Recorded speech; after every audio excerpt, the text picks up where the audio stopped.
भाई ये मसला है इस वक्त, इस गैप को जो इतना ह्यूज गैप आ गया है, और उसकी वजह मैंने आपको अभी बताई दी. But don't you think that Shehbaz Sharif would be a much more sympathetic ear for this argument than the military establishment? Military establishment मान ले, लेकिन कल को अगर dissent हो तो वो ये बटन ऑफ भी कर देंगे. माफ कीजिएगा. Shehbaz Sharif might be a lot more open to this, in my opinion. Sir, test of the pudding is in the eating. Shahbaz Sharif साहब अगले 3 महीनों में जो FBR है, टैक्स सिस्टम, उसको डिजिटाइज करके दिखा दें, जो वो काफ़ी अरसे से कह रहे हैं.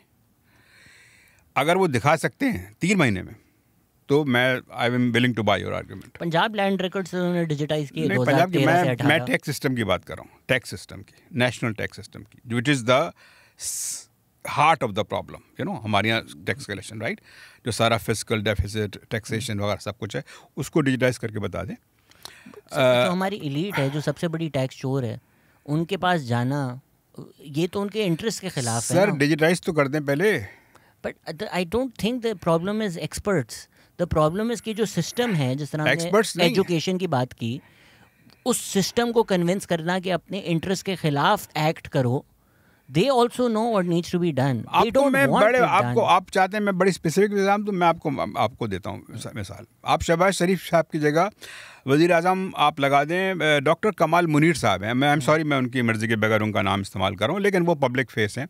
He is the pro vice chancellor of Cambridge university. आप उनको वज़ीर आज़म लगा दें, मैं कसम खुदा की कह रहा हूँ, मुझे यकीन है कि वो 3 महीने में FBI के डिजिटाइज कर देंगे वो. और आपका जो एनर्जी पॉलिसी है उसको भी चेंज कर देंगे, प्रोवाइडेड बशर्ते के उनको पूरी पावर्स दी जाएं. यही तो शर्त पूरी नहीं होगी ना. लेकिन नहीं, वो शायद की बात है. पूरी पावर्स फिर तो इनसे तो बेहतरी करेंगे. माफ़ कीजिएगा, आई एम सॉरी, आप अगर शहबाज शरीफ साहब जो है FBR का सिस्टम 3 महीने में डिजिटाइज नहीं कर सकते हैं, जो आजकल जो IT फर्म्स हैं, शहजाद भाई, ये जो IT फर्म्स हैं दुनिया में बैठी हुई हैं, उनके लिए इट्स अ चाइल्ड्स प्ले. ऐसे कर देंगे वो. सर, बट द आइडिया है, आप इमरान खान को क्रिटिसाइज़ कर रहे हैं कि वो पॉलिटिक्स में नहीं इंगेज करते, चीफ ऑफ आर्मी स्टाफ से बात करनी है. तो हम जब वो तो जमहूरियत, बट जब हम चीफ ऑफ आर्मी स्टाफ के थ्रू एक गवर्नमेंट ऑफ एक्सपर्ट्स लाएं, you already acknowledge the fact that super king आप हैं, देन एक्सपेक्टिंग कि उनके थ्रू जो एक्सपर्ट्स आएंगे वो उन्हीं के इंटरेस्ट के खिलाफ सिस्टम को बदल देंगे और उनको ये पावर्स और इख्तियार भी दिया जाएगा, ये तो फिर एक यूटोपिया ड्रीम किया जा रहा है. No, not utopia. I am not sure कि even they know what their interest is. मैं अगर बात करूं chief of the army staff से, मैं ये कहूँगा कि भाई, शाहरुख खान की जो वेल्थ है वो आपके बड़े बड़े बैंकों से ज़्यादा है, तो प्लीज़ सोचिए ये क्यों है ऐसा. मैं ऐसे बात को अप्रोच करूँगा. अगर मुझे कोई मसला नहीं है, अगर ये इलेक्टेड लोग आकर जो हैं ये कुछ कर सकते हैं तो ज़रूर करें. मसला ये कि आपकी परफॉर्मेंस तो ज़ीरो है. सॉरी टू से, टू बी ब्लंट, का डेमोक्रेसी का अचार डालना है जबकि लोग भूखे मर रहे हैं. आपके 2.5 करोड़ से ज़्यादा बच्चे हैं जो आउट ऑफ स्कूल हैं. आप करते तो कुछ है नहीं. आई एम सॉरी, ये तो जमहूरियत तो आपकी फिर एलीट तबके की ऐशी हो गई ना. सॉरी, आप ना ही उनको पॉलिटिकल फ्रीडम दे सकते हैं, ना ही इंटरनेट की आज़ादी दे सकते हैं, ना ही आप बेसिक हेल्थ दे सकते हैं, ना ही आप बेसिक एजुकेशन दे सकते हैं. तो ये सिस्टम चाहे वो कोई भी रेलेवेंट है ना. But that's exactly what I mean, that these Shahbaz Sharif should not be the face of democracy in Pakistan. दूसरी बात जो आप बात करें, लोकल गवर्नमेंट्स हो, ये सब हो, अगर आप डेमोक्रेटिक जो सिस्टम है उसको स्ट्रेंथन करेंगे ताकि सही लोग आएँ, जो शहबाज शरीफ ना हो, जो जरदारी ना हो, जो इमरान खान ना हो, लॉन्ग टर्म चेंज उससे इफेक्ट होगा ना. टू गो ये आपका assumption है, ये आपका assumption है. सॉरी, ऐसा आप तारीख तो उठा के देख लेना, कहाँ ऐसा हुआ है. ये जो बड़ी थ्योरी आई है कि पहले इंस्टीट्यूशंस जो है इस्टेब्लिश करेंगे, इंक्लूसिव होने चाहिए. माफ़ कीजिएगा, इंक्लूसिव इंस्टीट्यूशंस क्या बात कर रहे हैं. वेस्टर्न यूरोप में इंक्लूसिव इंस्टीट्यूशंस जो है पहले नहीं आए थे. स्विट्ज़रलैंड जैसे कंट्री में 1971 में ख़वातीन को वोट देने का हक दिया गया था. 1971 में इंडिया में जो 46 के इलेक्शंस हुए थे, जिसको आप कहते हैं जमहूरियत की बुनियाद पे हुए थे, वो लिमिटेड फ्रेंचाइज पे हुए थे. 1 मैन 1 वोट या अडल्ट फ्रेंचाइज यूनिवर्सल सफरेज पे नहीं हुए थे. Only 28% of the total voting population was eligible to vote, because वहाँ इनकम, एजुकेशन, प्रॉपर्टी के क्राइटेरिया थे. तो ये जो कहा जाता है कि जी पाकिस्तान जमहूरियत की बुनियाद पे बना था, ये भी थोड़ा सा देखने की ज़रूरत है। और जहाँ तक ताल्लुक़ है पूरे एशिया का, ताइवान में 1948 से लेके 1984 तक मार्शल लॉ था। साउथ कोरिया में डिक्टेटरशिप थी, सिंगापुर में डिक्टेटरशिप थी। ये किसने कह दिया है कि सिर्फ जमहूरियत ही से डेवलपमेंट आता है? जमहूरियत जो है, जो हिस्टोरिकल एविडेंस है, आप कहते हैं कि ये वेस्टर्न यूरोप में जो ब्रिटेन था उसकी जो जमहूरियत से डेवलपमेंट आई? माफ़ कीजिएगा, ऐसा नहीं है। उनकी जमहूरियत है, एक minute, let me finish the argument. ये जो है it's based on a great misperception. उनका जो कॉलोनियल सिस्टम था, जो उन्होंने एक्सट्रैक्ट किया था कॉलोनी से, that was one of the biggest drivers of their development, not democracy. इस पे बहुत अभी भी मैंने लिखा है। ये माफ़ कीजिएगा, पाकिस्तान में ये जो बैड के कल्चर बन गया है ना, कि हम एक बात को रिलीजन बना देते हैं। हिस्टोरिकल एविडेंस ऐसी नहीं है। हिस्टोरिकल एविडेंस जो है ऐसी कोई नहीं कि आप कहें से जी इंक्लूसिव डेमोक्रेटिक इंस्टीट्यूशंस ही जो हैं they can ensure progress. I am sorry, the evidence is very weak. So I think the case that you're making for is the argument that democracy is a good in of itself, which is why it should be implemented, may be faulty. Yeah. Sure. That is not the argument I'm making. The two options in real terms, without being idealistic about it, that exist are we can effectuate change through democracy, which is a slow process, which may not result in development, in many ways has not resulted in development for us and other countries as well. And the other option that is available to us is to accept the fact that democracy does not exist, bow our heads to the one super king that exists, and think that they would employ experts who would be willing to act against their own interests.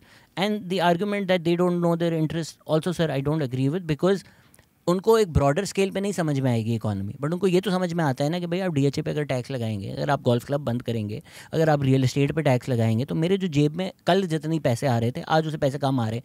या अगर मैं रावलपिंडी से control कर रहा हूँ, या पहले मुझे वन यूनिटाइजेशन करनी थी, या पहले मैंने ईस्ट पाकिस्तान को पावर नहीं देनी थी, अब ऑल ऑफ अ सडन मैं लोकल गवर्नमेंट बना दूंगा, बोलूँगा सब अपनी पावर करो।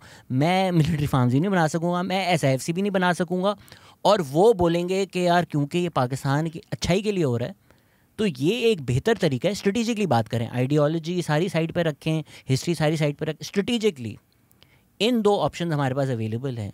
Advocating that the chief of army staff employing experts will effectuate change, as opposed to going to the people and using mechanisms of democracy to weaken the hold of the elite status quo. इन दो रास्ते में आप क्यों कह रहे हैं कि ये बेहतर रास्ता है?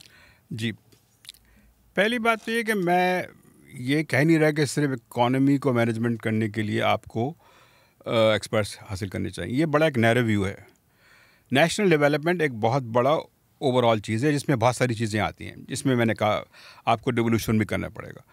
डिवोल्यूशन जो है वो खाली इकनॉमिक मैनेजमेंट का नहीं है, it's a much bigger thing. इसका मतलब है आप लोगों को एम्पावर करेंगे। तो मैं ये नहीं कह रहा कि जी आप खाली टेक्नोक्रेट्स को ले आएँ और बैठा दें, नहीं, एक पूरे प्लान के तहत होने चाहिए ये बात। अगर डिवोल्यूशन ये कर सकते हैं, ये क्यों नहीं करते? ये तो सियासी हुकूमतें आती हैं, क्यों नहीं लोकल गवर्नमेंट की इंतखाबात कराते? आप इसका मतलब आप एम्पावर नहीं करना चाहते। एक और बात याद आएगी, लोग कहते हैं अयूब खान ने किया था। आज इस पर बात करते हैं, बड़ी कंट्रोवर्शियल बात होगी। लोग सारा इस पाकिस्तान का जो डिबैकल जो है इस पर सारा अयूब खान पे डाल देते हैं। यकीनन उनकी भी थी, 1 यूनिट उनके ज़माने में नहीं बना था, ठीक है ना, और 1 यूनिट को सोहरवर्दी साहब ने भी एक्सेप्ट किया था, राइट। उर्दू को सिंगल स्टेट लैंग्वेज जो है डिक्लेयर जो था वो किसी मिलिट्री डिक्टेटर ने नहीं किया था, वो पाकिस्तान की कानून साज असेंबली ने किया था। उस सेशन ने किया था, मार्च 1948 में फरवरी था, जिसको प्रेजाइड किया था कायदे आज़म मोहम्मद अली जिन्ना ने। अनइलेक्टेड असेंबली ने, बाहर इलेक्टेड तो थी वो, मतलब जो भी था, पाकिस्तान के बानी तो वही थे ना सब लोग। आप कहाँ से शुरू करेंगे?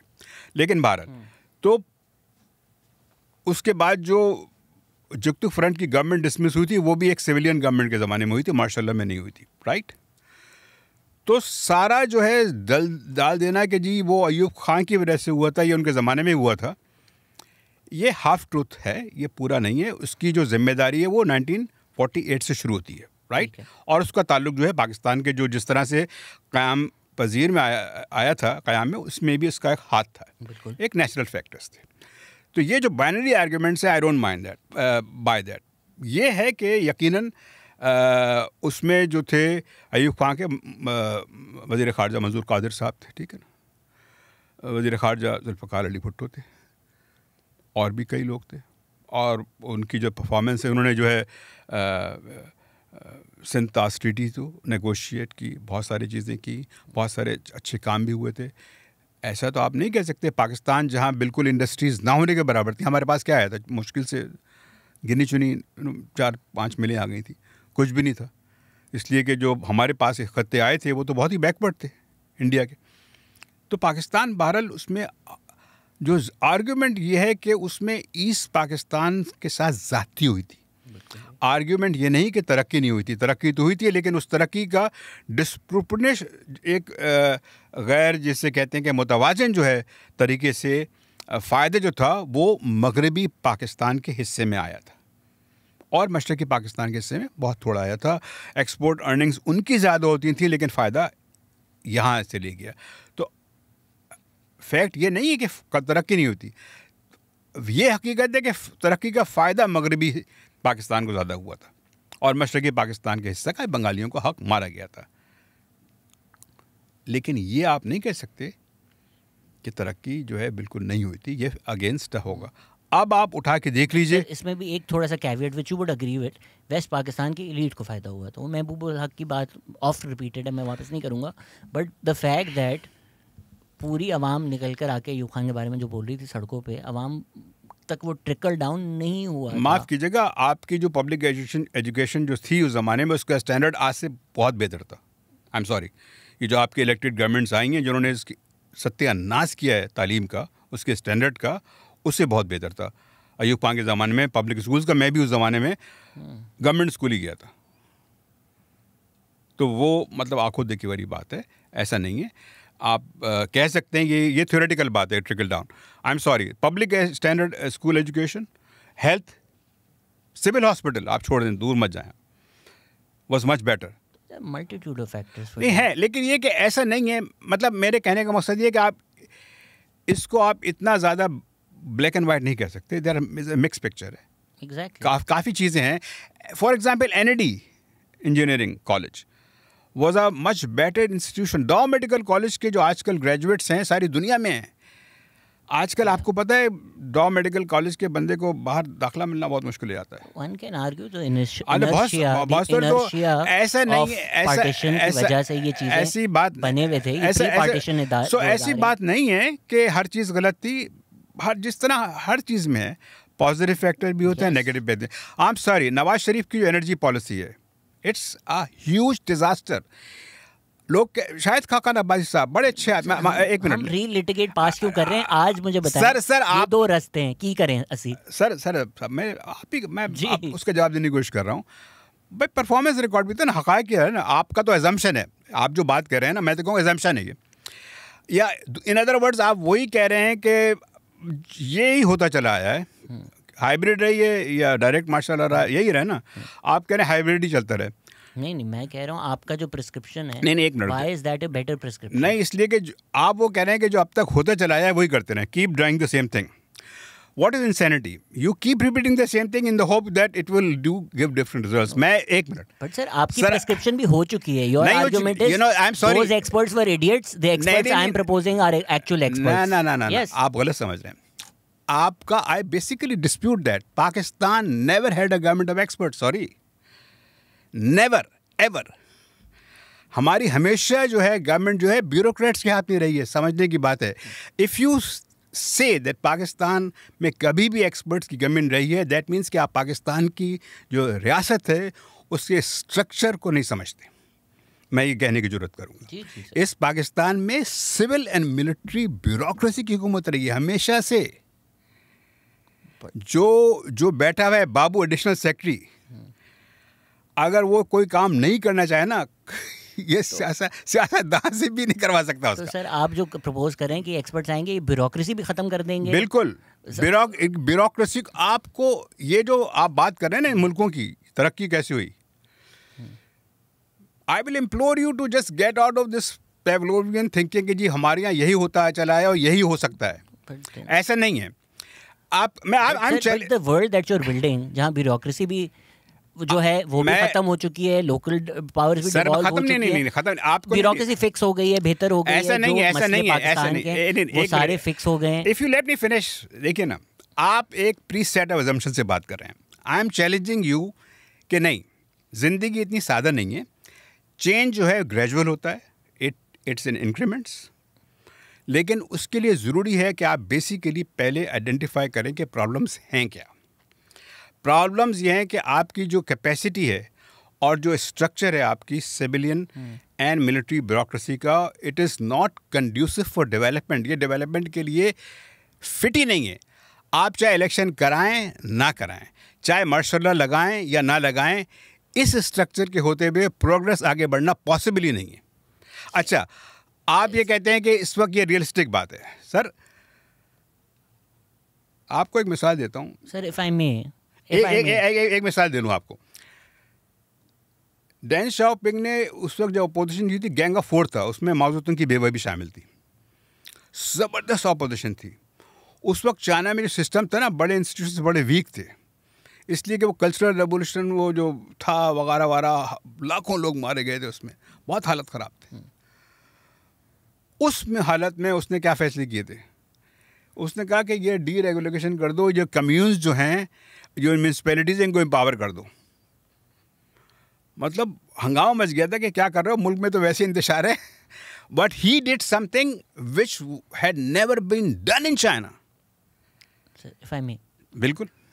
एक गाड़ी है, उसका इंजन नहीं है, उसके जी पहिए गायब हैं, आप कह रहे हैं कि ये ड्राइवर जो रखा हुआ है ना तुमने, इसको गाड़ी चलाने नहीं आती, ये जाहिल है, ये इनएप्टीट्यूड है, इसकी एनर्जी पॉलिसी बुरी है, सानू ड्राइवर रख लो, सानू पता है, और आपकी प्रिस्क्रिप्शन उसकी ये है कि इंजन और पहिए लगा लो।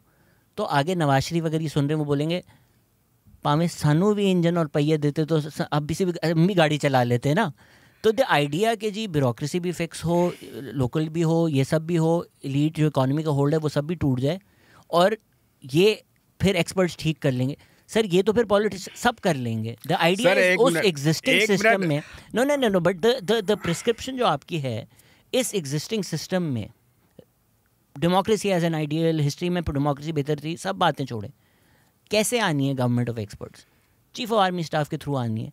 तो उस सिस्टम को चेंज किए बगैर जो सबसे बड़ा स्टेक होल्डर है, जिसकी वजह से सिस्टम हॉस्टेज है, how will any experts who understand, ठीक है जी उनकी एक्सपर्टीज ज़्यादा है, वो बेहतर है, will effectuate change and the requirement that you are putting कि ब्यूरोक्रेसी लोकल की वो तो फिक्स हो जाए, तो फिर ये लोग बोलेंगे हमारे टाइम पे कर देते तो हम भी बेहतर परफॉर्म कर लेते हैं। हुजूर, ये जो गवर्नमेंट आई है, क्या ये चीफ ऑफ आर्मी स्टाफ की मर्जी के बगैर आई क्या? नहीं, ऑफ कोर्स उनके साथ आई है। इमरान खान साहब जो आए थे, वो उनको कौन लाया था? यही लाए थे। तो फिर तो इन्होंने ही एक्सपर्ट्स लाने हैं, तो फिर फ़र्क कैसे आएगा? नहीं, फ़र्क, मसला ये नहीं है। मसला ये है कि अगर ताकत का मंबा यही है, तो हम तो ये कह रहे हैं कि जिन दो पार्टीज़ को जो ऑप्शन आपने ट्राई कर लिए वो सब फेल हो गए हैं, और ये आज से नहीं फेल हो रहे, 1988 से यही सिलसिला चल रहा है। जो आप बातें कह रहे हैं, यही थिंकिंग 1988 से रही है, जब ज़ावलक का आफ्टर दैट यही हम खेल रहे हैं। उस चक्कर में इतनी बड़ी बड़ी जो सारे दुनिया के वाक़यात थे, हम जो वी मिस द बोट। आप ये फरमा रहे हैं कि हम वही ट्राई करते रहें जो हम 1988 से कर रहे हैं। यही है ना कि भाई इलेक्शन कराओ, जो गवर्नमेंट आ रहा है उसको इख्तियार दो और आगे बढ़े, राइट? ऐसा ना हुआ, ना होने वाला है। इसलिए कि जो गवर्नमेंट आती है, आपको पता है कैसे आती है, जो आई है वो कैसे आती है। तो चॉइस ये नहीं है कि ये या ऐसी गवर्नमेंट आए या वैसी गवर्नमेंट आए। चॉइस ये है कि आप वही करते रहें जो आप करते रहे हैं 88 से, या फिर you do something different. You challenge your assumptions, you challenge your entire base, जिसे कहते हैं कि आप ज़ीरो से स्टार्ट करने के नहीं। मुमकिन है इतना मैस किया हमने क्रिएट किया है कि maybe lot of things that we have done were wrong. तो मैं आपसे सिर्फ ये कह रहा हूँ, चैलेंज करें, don't come out of your pre conceive notions, cut off your biases, से maybe lot of what we did was wrong. At least start thinking in that direction. ठीक है ना? मुमकिन है आपका जो कंक्लूजन है, मुमकिन है मेरे कंक्लूजन से बेहतर हो, बट ये समझ लेना कि एक जो बन गया है कि जी इंडिपेंडेंस ऑफ, अभी किसने लिखा था कि जी, अगर मैं आपसे सवाल है, आपको एक छोटी सी मिसाल, सवाल है एक छोटी सी मिसाल मुझे, लेट मी फिनिश दिस। बड़े लिखा बड़े हमारे जैयत कानूनदां हैं कि जी वो सेपरेशन ऑफ जुडिशरी जो है वो ज़रूरी है। मैंने कहा भाई यूके में सुप्रीम कोर्ट जो है बना था सेपरेशन, वो 2006 की लीगल रिफॉर्म्स के बाद बना था। UK did not have an independent Supreme Court, it was part of the Parliament, the House of Lords. मतलब आप किधर हैं?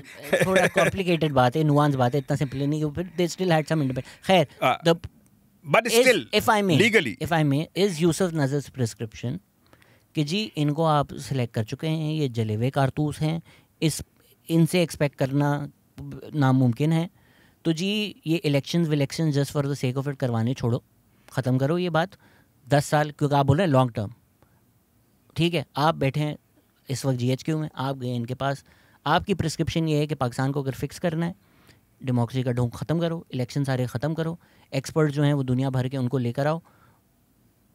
ये आर्गूमेंट है ना आपकी। एक मिनट और नहीं, एक और बहुत अहम चीज़ है, डेवलपमेंट के लिए लॉन्ग टर्म विजन और लॉन्ग टर्म प्लान होना बहुत ज़रूरी है। आप इलेक्शन की 4 साल के बाद आप कराते हैं, शायद में कोई फ़र्क नहीं पड़ने वाला। वो इसलिए कि ये जो इनसिक्योरिटी होती है ना कि हम यहाँ 2-3 साल से ज़्यादा बैठ नहीं पाएंगे, ये किसी को कुछ करने नहीं देती। डेवलपमेंट के लिए ज़रूरी है कि लॉन्ग टर्म कुछ विज़न हो, सिक्योरिटी भी हो और कैपेसिटी भी हो। ये हो नहीं पाएगा आपके सिस्टम में, आप कुछ भी कर लें। सिक्योरिटी कैसे आएगी? वो इसलिए वो आपके इस सिस्टम से आ जाएगी, इसलिए कि जहाँ जो है वो वोट लेने के लिए और जो हॉर्स ट्रेडिंग हो रही है, आपने सारी एनर्जी इस बात पे लगा दी है कि इसको जिताया जाए, फिर जब जीत लिया जाए तो फिर आप 2-3 लोग बिठाते हैं कि इनसे ये कानून पास करवाने। आपकी सारी एनर्जी स्टेट की और सारा फोकस जो है it is on the manipulation of the system, it is not on the development. मैं आपसे पूछ रहा हूँ कि उसको आप कैसे चेंज कर सकते हैं? बट ज़ियाउल हक मुशर्रफ का तो नहीं था, उन्होंने भी बर्बाद किया, नहीं चेंज किया। नहीं, आई एम सॉरी, हैंग ऑन, ऐसा नहीं है। ज़ियाउल हक को तो आप छोड़ दें एक तरफ, वो अभी इट्स अ लॉन्ग डिबेट। आप मुशर्रफ की बात कर रहे हैं। मुशर्रफ की जो परफॉर्मेंस थी, आई एम सॉरी, वो नवाज शरीफ बेनज़ीर भुट्टो से बहुत बेहतर थी। और आप कह सकते हैं कि किस तरह बेहतर थी ये, लेकिन हर तरह से बेहतर थी। आपको छोटी सी बात दूं, बहुत सारे लोग बात करते हैं, आई एम सॉरी टू से, people talk about these things without looking into the facts and numbers. बताएं। USAID जो थी, जरदारी साहब के जो 5 साल थे, जो उनके पहले के 5 साल थे उससे ज़्यादा थी USAID फ्लोज। आमतौर पे कहा जाता है कि USAID की वजह से मुशर्रफ की प्रोग्रेस आई थी। सर उठा के देख लीजिए, US कांग्रेस में रिकॉर्ड मौजूद हैं, CRS कांग्रेशनल रिसर्च सर्विस कहलाती है, जो मैंने इसको ट्विटर पे नंबर्स भी डाले, एग्जैक्ट नंबर्स। जरदारी साहब के पीपल्स पार्टी के दौर में जो USAID के फ्लोज थे ज़्यादा थे, the performance was much worse. Now you can say it is purely due to the oil crisis. Yes, but खाली ये कह देना कि जी USAID की वजह से परफॉर्मेंस थी, ऐसा सही नहीं है सर। बट सर ये भी तो कहना ज़रा अनफेयर है ना कि इकोनॉमिक के नंबर्स आप देख लो। एक तो चले वो मिलिट्री एड, USAID, वो फिर नंबर्स देखने पड़ेंगे, मेरे पास भी सामने नहीं है, वो एग्जैक्ट हमें कैलकुलेशन करनी पड़ेगी। मुशर्रफ ने, इट्स अवेलेबल, मुशर्रफ ने TTP बनी, किसकी वजह से बनी? जनरल परवेज मुशर्रफ की वजह से। लाल मस्जिद के बाद TTP बनी है। नहीं, मुशर्रफ की जो बट ये सर आप खुद कहते हैं, माफ कीजिएगा, ये जो मजहबी एक मिनट, मजहबी इंतहा पसंदी में आपकी सारी सियासी जमातें गिल्टी हैं। हम ये सेकंड अमेंडमेंट किसने की थी? एक मिनट साहब, एक minute, I am going to stop you right there sir. ये सेकंड अमेंडमेंट अहमदियों को माइनॉरिटी किसने डिक्लेयर किया था? पाकिस्तान के मुंतखब वजीर आजम जुल्फ़िकार अली भुट्टो ने किया था sir. Again, we are not saying one is good, one is bad. Good, bad. नहीं, बात यह है कि सुने मुझे एक सेकंड दे दें सर। सर 1 मिनट आप मुझे करने दें। आपकी ये बात कि ये जो मजहबी इंतहा पसंदी है खाली किसी मिलिट्री डिक्टेटरशिप की बात है, ऐसे बात नहीं है। बात बोली नहीं है। नहीं, मैं अगर कोई कह रहा है तो मैं इसमें दोनों सिविलियंस, पॉलिटिशियंस, फौजी सब शामिल है। तो जब ये कोई कहे तब आप उसके अगेंस्ट आर्ग्यू कर ले। मैं जो कहना चाह रहा हूँ मुझे तो कहने दें। बिल्कुल कहें। TTP बनी, हाँ ठीक है, कोई एक्सक्लूसिव नहीं है, उससे पहले भी टेररिस्ट ऑर्गेनाइजेशन बनी थी, मिलिट्री डिक्टेटर। नवाज शरीफ अमीरुल मोमिनीन बनना चाहते थे, PMLN के सिपा साहबा के साथ रिश्ते थे। जुल्फ़िकार अली भुट्टो ने सेकंड अमेंडमेंट किया, जुल्फ़िकार अली भुट्टो खुद Islamic socialism, not exclusive to Musharraf. But the economy dealt with the direct effects of Musharraf's policy vis-a-vis the TTP and PPP. Not just was dealing with the global oil crisis, it was also dealing with Musharraf's creation of तहरीक तालिबान पाकिस्तान. जो मैं पाकिस्तान में उस time रहता था, पूरे मुल्क में bomb फट रहे थे. इस सोशल रियलिटी को एक्नॉलेज किए बगैर नंबर्स देखना मुशर्रफ और पीपीपी की, ये तो ज्यादती है ना. बिकॉज आप एक सिविल वॉर छोड़कर गए हैं. बलूचिस्तान में आपने अकबर बुख्ती के ऊपर आज अनप्रेसिडेंटेड सर जेट्स यूज हुए हैं. अब बलोच इंसर्जेंसी भी है, अब मुल्क में सिविल वॉर भी है. उसके बाद आपने पीपीपी को दे दी, जो मुशर्रफ की पैदा की हुई क्रिएट की हुई चीज़ें हैं. उसके बाद हम कह रहे हैं जी इकोनॉमिक परफॉर्मेंस देख लो. आई एम सॉरी, ये तो अनफेयर है. मैं कोई ये नहीं कह रहा, मैं कोई ब्लैक एंड वाइट आर्गूमेंट नहीं दे रहा. मैं ये नहीं कह रहा कि उनसे गलतियाँ नहीं हुई. मैं बात कर रहा हूँ स्टेट एज अ होल जो है. Please try to understand this. State as a whole उसकी प्रायोरिटी गलत रही है. बलूचिस्तान में भुट्टो साहब के ज़माने में भी हेलीकॉप्टर इस्तेमाल हुए थे, राइट? तिक्का खान भेजे थे जुल्फ़िकार अली भुट्टो ने. बिल्कुल बिल्कुल. और फिर मुशर्रफ साहब ने जो किया वो भी गलत है. तो क्या साबित होता है? मतलब गलत हुआ ना, स्टेट ने किया ना. Musharraf is better. No, I am not saying better. मैंने एक एस्पेक्ट की बात की. वो एस्पेक्ट ये था कि यूएस एड बावजूद उसके के ज़माने थी the economy perform better. Why? इसलिए कि इनको पता नहीं था. ये पहले नवीद कमर साहब को ले आए. In what metric did the economy perform better? Everything. Which? Balance of trade, foreign exchange reserves, inflation. Exchange reserves. Inflation was drastic. आप Congressional Research Service के रिकॉर्ड आगे देखें. मैं आपको मेरे पास अभी नहीं. But wasn't inflation like wasn't there a hyperinflation because of printing of money during Musharraf's time? It came down. आप हर लिहाज से देखिए. मुशर्रफ जहाँ इन्फ्लेशन छोड़कर गए थे वो अगले साल कम हुई. It shot up later on. आप देख तो लीजिए पूरे सारे. इसका बड़ा तफसीली जो है मैंने पूरा एनालिसिस किया है. ऐसा नहीं है.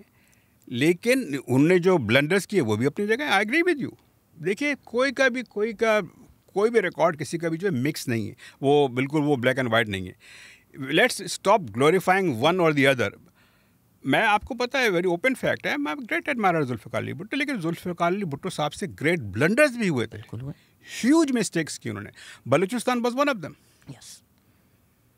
राइट? तो ये तो नहीं है कि नहीं होता. लेकिन उसको ये कहते ना कि फिर आप कहेंगे नहीं साहब कि खाली तो मुशर्रफ ने किया था. साहब बलूचिस्तान में उसको क्या हुआ था?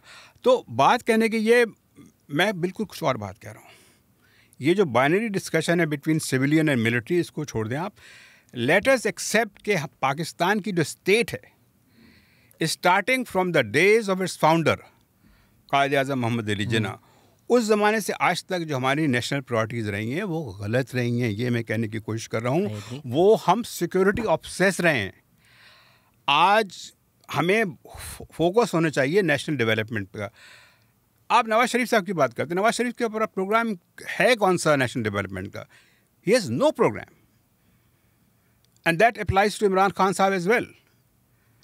पीपल्स पार्टी का क्या प्रोग्राम है कि बस आप इनकम ट्रांसफ़र के ज़रिए जो लोगों को हेल्प करते रहो on a temporary basis? Good programme.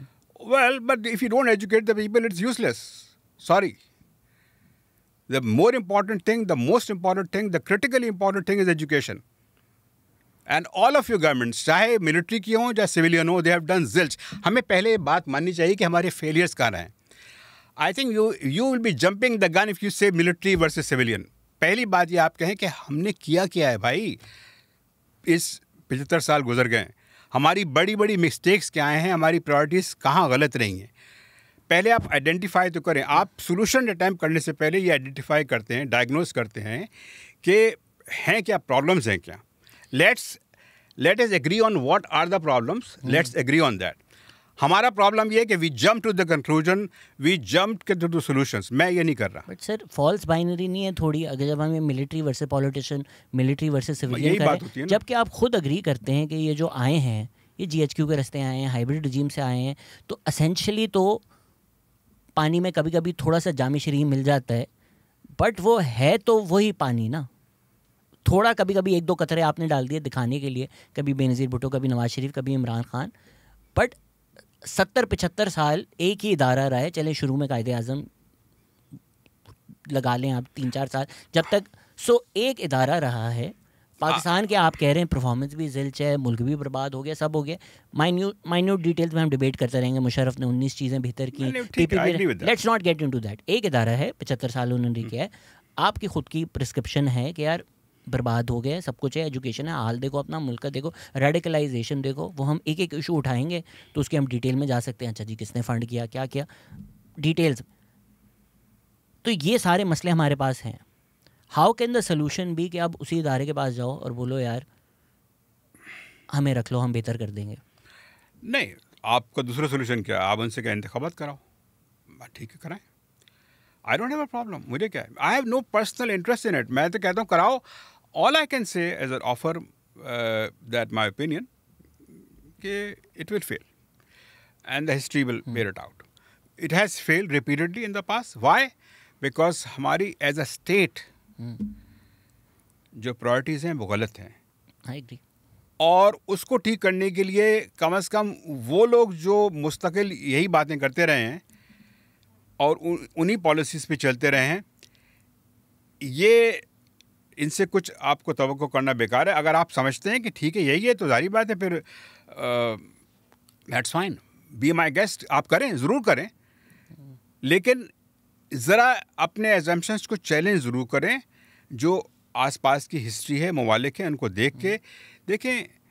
J India में मुख्तलिफ जो नरसिम्हा राव साहब आए थे, कई कोलिशन गवर्नमेंट्स रही थी उनके आने से पहले, ठीक है ना, माइनॉरिटी गवर्नमेंट्स भी चली। एक नरसिम्हा राव ने ये दम पकड़ लिया था कि यार अब ऐसे चलेगा नहीं। वो इसलिए पकड़ा था कि जब ये नौबत आ गई थी कि इंडिया को अपना गोल्ड रिजर्व्स, गोल्ड प्लेज करना पड़ा, उसके अगेंस्ट पैसे लेने पड़े। उसने बुलाया मनमोहन सिंह को और कहा कि भाई हमारे तो बस में नहीं है अब। इसका बात का क्रेडिट आप नरसिम्हा राव को ज़रूर दीजिए। किन बातों का? एक बात कि उसने ये मान लिया कि उनके बस की बात नहीं है। दूसरी बात, उसने एक्सपर्ट्स को बुलाया कि आप कीजिए। और वो यही नहीं था कि नरसिम्हा राव जो अकेले, मनमोहन सिंह अकेले थे, उनके साथ एक पूरी टीम थी।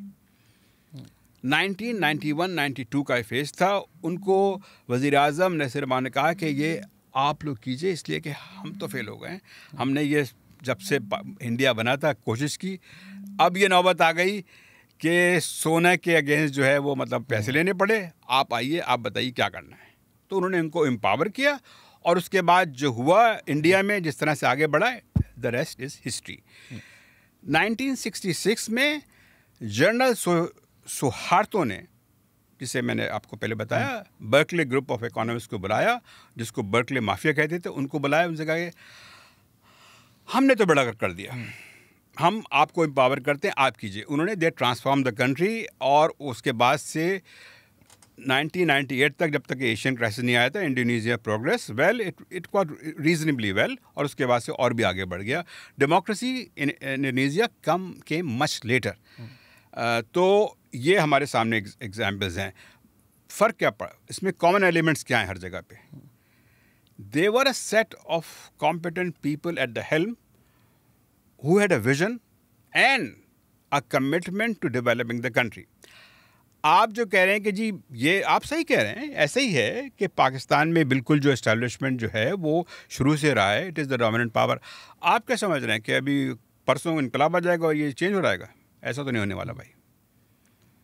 That is not going to happen. It's not going to happen for the next 10 years. I will dare say it's not going to happen for the next 20 years.